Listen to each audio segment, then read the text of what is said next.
An inebriated man left the local bar and staggered towards his house a few blocks away. He suddenly stumbled into the arms of a man dressed in a devil's costume who was walking home from a Halloween party. The drunkard rubbed his eyes and asked, "Are you really the devil?" Thinking to have a bit of fun at the drunk man's expense, the man said, "Sure I am." The drunk extended his hand and with slurred words said, "Well, shake hands. I'm married to your sister."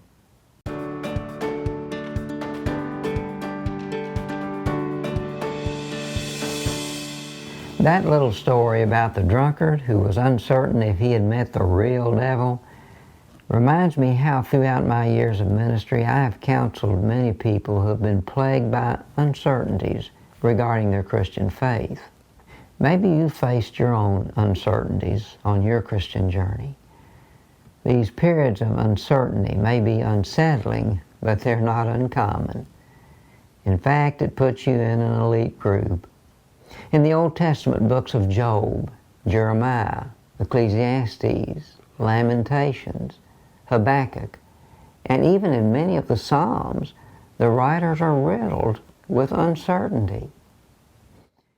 In his gospel, Matthew records an incident that took place when John the Baptist and Jesus were both in the region of Galilee.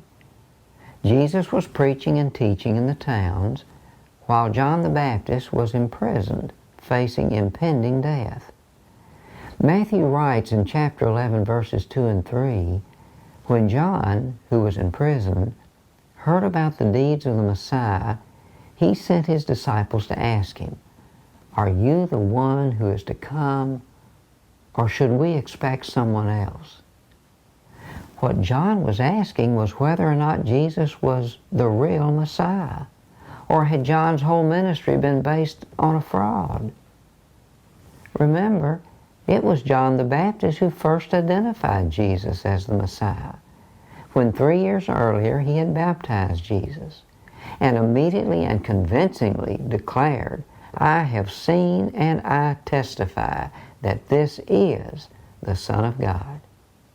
Only 3 years later, now in a prison cell, John the Baptist needs reassurance. He wonders, is Jesus truly the Messiah, the Son of God, or have I been wrong? Notice how Jesus responded to John the Baptist's question. He didn't rebuke him for his uncertainty. Rather, he told the messengers in Matthew chapter 11, verses 4 and 5, "Go back and report to John what you see and hear. The blind receive sight, the lame walk, those who have leprosy are cured, the deaf hear, the dead are raised, and the good news is preached to the poor." In other words, Jesus told the messengers to remind John that Jesus was doing the very works that God had sent the Messiah to do.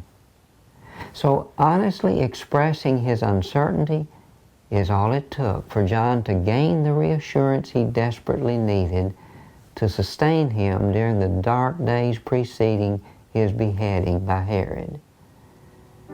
Are you harboring uncertainties about Jesus or aspects of your faith? Are you afraid to seek out answers for fear of being rebuked? Instead of pretending that we know all the answers, maybe a healthy dose of honesty can actually lead to a deepened faith and a greater confidence. That's something to consider.